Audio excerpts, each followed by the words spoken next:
हाय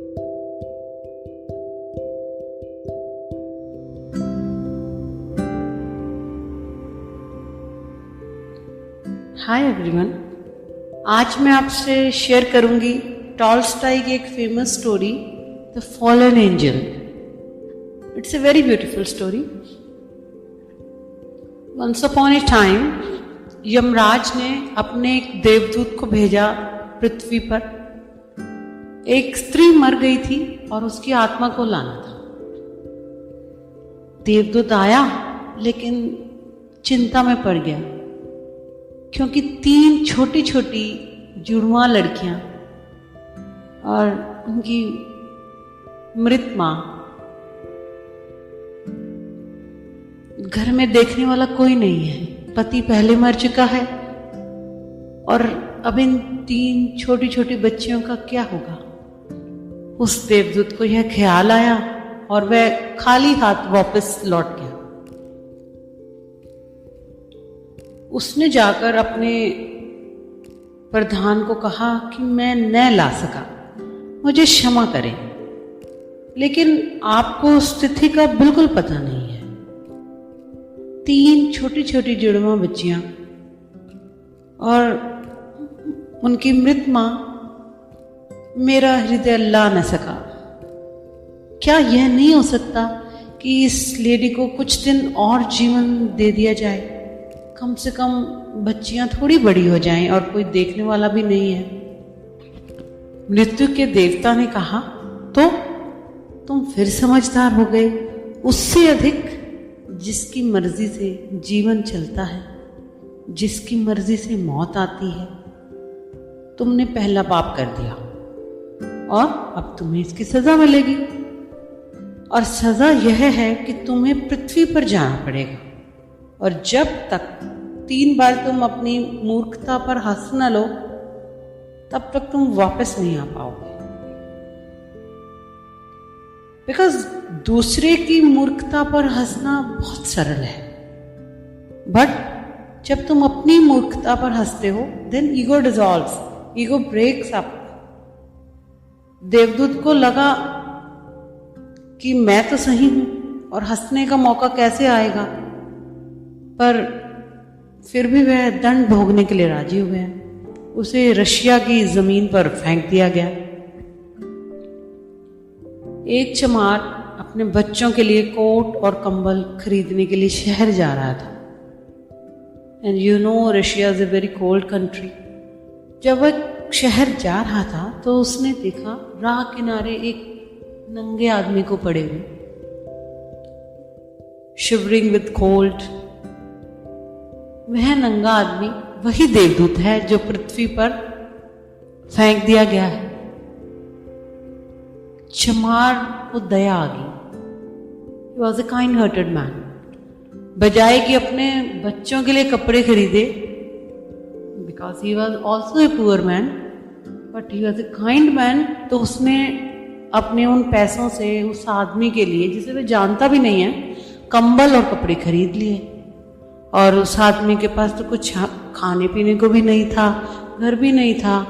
तो चमार ने उसे कहा कि तुम मेरे साथ आ जाओ, लेकिन अगर मेरी पत्नी नाराज हो, बिकॉज वो होगी, क्योंकि जिन पैसों से मुझे अपने बच्चों के लिए कपड़े खरीदने थे वो तुम पर खर्च हो गए, और अगर वह नाराज हो तो तुम परेशान मत होना, थोड़े दिन में सब ठीक हो जाएगा।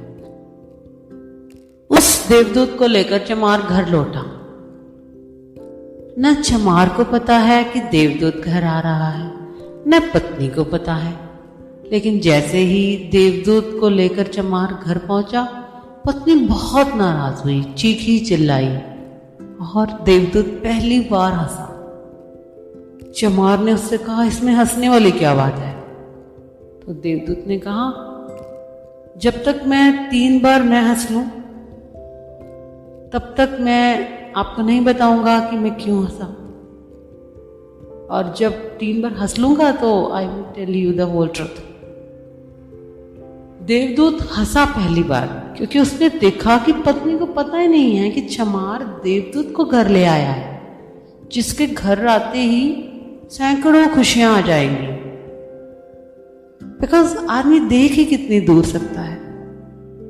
पत्नी सिर्फ इतना देख रही है कि कंबल और कपड़े बच्चों के लिए नहीं आए। जो खो गया है she can only visualise that, but जो मिला है शी कांट गेस दैट। वो भी मुफ्त में। घर में देवदूत आ गया है जिसके आते ही दिन बदल जाएंगे। और ऐसा हुआ भी। वह देवदूत था और बहुत जल्दी उसने चमार का सारा काम सीख लिया और उसके जूते इतने फेमस हो गए कि चमार दिनों महीनों में बहुत रिच हो गया, अब धनी हो गया। With in half an year उसकी ख्याति सारे लोक में पहुंच गई कि उस जैसा जूते बनाने वाला कोई नहीं है, क्योंकि वह जूते देवदूत बनाता था। सम्राटों के जूते वहां बनने लगे, धन बरसने लगा। और एक दिन सम्राट का आदमी आया और उसने कहा कि यह चमड़ा बहुत कीमती है, आसानी से मिलता नहीं, कोई भूल चूक नहीं करनी है। जूते ठीक इसी तरह के बनने चाहिए और ध्यान रखना जूते बनाने हैं, स्लीपर नहीं। Because in Russia there is a custom, जब कोई आदमी मर जाता है तब उसको स्लीपर पहनाकर ग्रेवयार्ड तक ले जाते हैं। चमार ने भी देवदूत से बड़ा क्लियरली कहा, स्लीपर मत बनाना, स्पष्ट आज्ञा है, जूते बनाने हैं। बिकॉज चमड़ा इतना ही है और बहुत कीमती है, अगर गड़बड़ हुई तो हम सब मुसीबत में फंसेंगे। लेकिन देवदूत ने फिर भी स्लीपर बनाए। जब चमार ने देखा कि स्लीपर बने हैं तो वो क्रोध से आग बबूला हो गया और लकड़ी उठाकर उसको मारने को दौड़ा कि तू हमारी फांसी लगवा देगा। तुझे बार बार कहा है कि स्लीपर नहीं बनाने हैं और फिर स्लीपर किस लिए? देवदूत फिर खिलखिलाकर हंसा और विद इन फ्यू मिनट्स एक आदमी सम्राट के घर से भागा हुआ आया और उसने कहा, जूते मत बनाना, स्लीपर बनाना, because the king is dead. सम्राट की मृत्यु हो गई है, भविष्य अज्ञात है, सिवा उसके किसी को भी नहीं ज्ञात। और हम सब अतीत के आधार पर निर्णय ले लेते हैं। सम्राट जिंदा था तो जूते चाहिए थे, मर गया है तो अब स्लीपर चाहिए। और तब चमार उसके पैर पकड़कर माफी मांगने लगा कि तुम मुझे माफ कर दो, मैंने तुम्हें मारा। पर उसने कहा, कोई हर्ज नहीं, मैं तो अपना दंड भोग रहा हूं। लेकिन वह फिर से हंसा। चमार ने फिर पूछा कि अब तुम क्यों हंसते हो? उसने फिर कहा कि जब तक मैं 3 बार न हंस लूं तो मत पूछो। वह दोबारा इसलिए हंसा कि भविष्य हमें ज्ञात नहीं है, लेकिन हम आकांक्षाएं करते हैं जो व्यर्थ है, हम अभीप्साएं करते हैं जो कभी पूरी न होंगी, हम मांगते हैं जो कभी न घटेगा, और कुछ और भी जो घटना तय है वह हमसे बिना पूछे नियति घूम रही है और व्यर्थ ही हम शोरगुल मचा रहे हैं। चाहिए स्लीपर और हम जूते बनवा रहे हैं। और देवदूत को लगा कि वे बच्चियां, मुझे क्या पता उनका भविष्य क्या होने वाला था, मैं नाहक ही बीच में आ गया। फिर एक दिन तीसरी घटना घटी।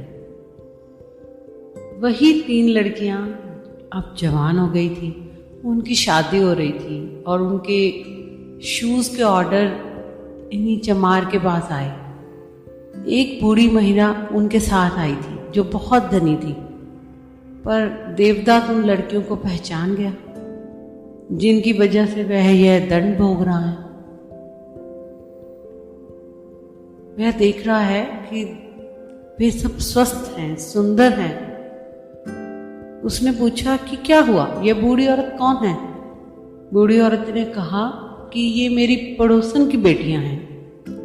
गरीब औरत थी, मर गई और इनको दूध पिलाने वाला भी कोई नहीं था। मुझे दया आ गई, आई डोंट हैव किड्स, तो मैंने इन्हें अडॉप्ट कर लिया और इन बच्चियों को पाल लिया।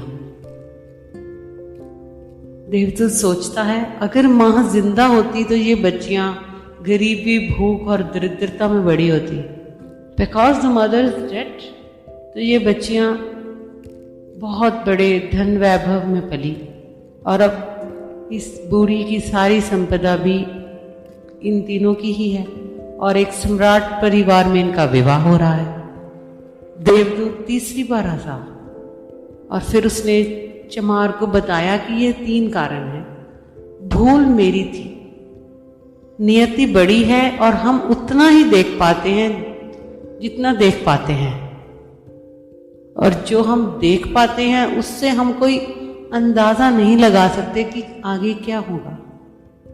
और नाउ आई लर्न्ड लेसन, मैं अपनी मूर्खता पर 3 बार हंस लिया हूं, अब मेरा दंड पूरा हो गया है और अब मैं जाता हूं। एंड विद दिस वर्ड्स देवदूत अपने दंड से मुक्त होकर देवलोक की ओर वापस लौट गया। Thank you. That is all for today.